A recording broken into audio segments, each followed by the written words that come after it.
Assalamualaikum warahmatullahi wabarakatuh.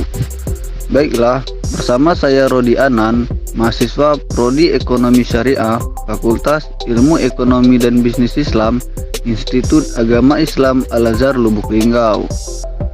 Pada kesempatan kali ini, saya akan membahas materi perihal uji validitas dan reliabilitas dengan program SPSS. Nah, sebelum saya melakukan praktek di program SPSS, alangkah baiknya kawan-kawan semua mengetahui tentang konsep dasar dalam uji validitas dan reliabilitas. Uji validitas bertujuan untuk mengetahui kevalidan angket kuesioner yang digunakan oleh peneliti dalam mengukur dan meneliti data penelitian dari responden. Data yang baik dijadikan instrumen penelitian adalah data yang valid. Sedangkan uji reliabilitas bertujuan untuk mengetahui tingkat konsistensi angket kuesioner yang digunakan oleh peneliti, sehingga angket kuesioner tersebut dapat dihandlekan meskipun penelitian dilakukan berulang kali dengan angket kuesioner yang sama dengan waktu yang berbeda. Uji reliabilitas dilakukan setelah item soal pada kuesioner dinyatakan valid. Angket kuesioner penelitian dikatakan baik dan berkualitas apabila sudah terbukti validitas dan reliabilitasnya. Nah, langsung saja saya masuk ke program SPSS. Di sini saya menggunakan SPSS versi 16 dan di dalam video ini data diperoleh dari penyebaran angket kuesioner kepada 12 responden dengan 11 item soal pernyataan. Nah, di dalam kuesioner tersebut saya menggunakan penilaian skala Likert yaitu nilai 1 sampai 5. Nah, langsung saja saya akan melakukan analisis data yang pertama, yaitu melakukan uji validitas data. Caranya, kita bisa pilih menu analis, lalu pilih correlate, lalu pilih bivariate. Setelah itu akan muncul kotak seperti ini. Nah, selanjutnya kita pindahkan item data dan skor total ke kolom sebelah kanan, yaitu kolom variables. Lalu klik OK.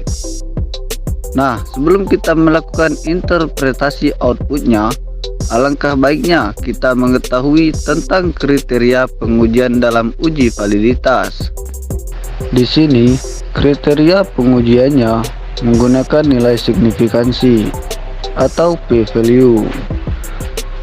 Yang pertama, jika nilai signifikansi kurang dari 0,05, maka berkesimpulan valid. Yang kedua, jika nilai signifikansi lebih besar dari 0,05, maka berkesimpulan tidak valid.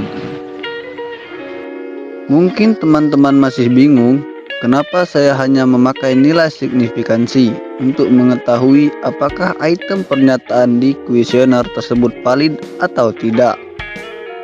Kenapa kok tidak melakukan perbandingan antara nilai R hitung dan R tabel? Perbandingan nilai R hitung dan R tabel dilakukan ketika nilai signifikansi tepat di angka 0,05.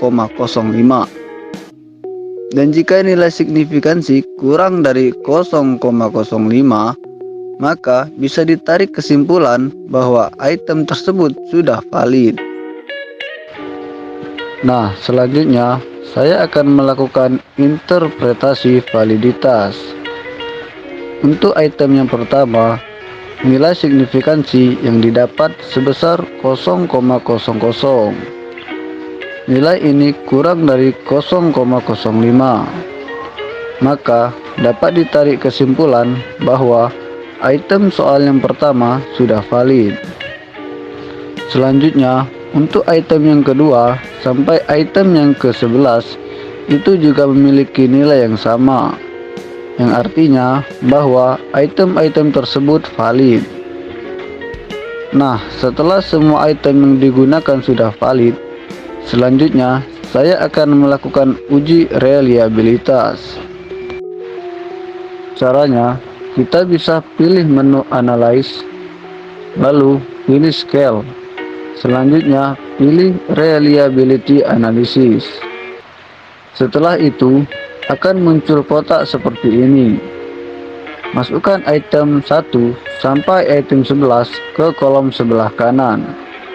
Lalu pilih OK. Nah, di sini sudah muncul output uji reliabilitas. Pada uji reliabilitas ini, teman-teman bisa fokus pada tabel reliability statistik. Nah, sebelum kita melakukan interpretasi output uji reliabilitas, sebaiknya kita mengetahui kriteria pengujian dalam uji reliabilitas.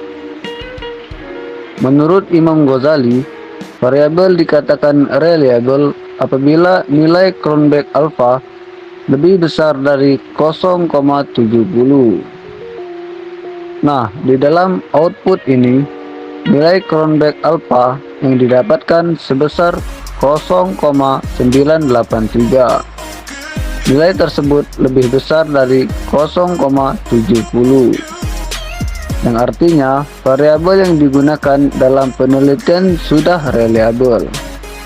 Sekian materi dari saya akhiri. Wassalamualaikum warahmatullahi wabarakatuh.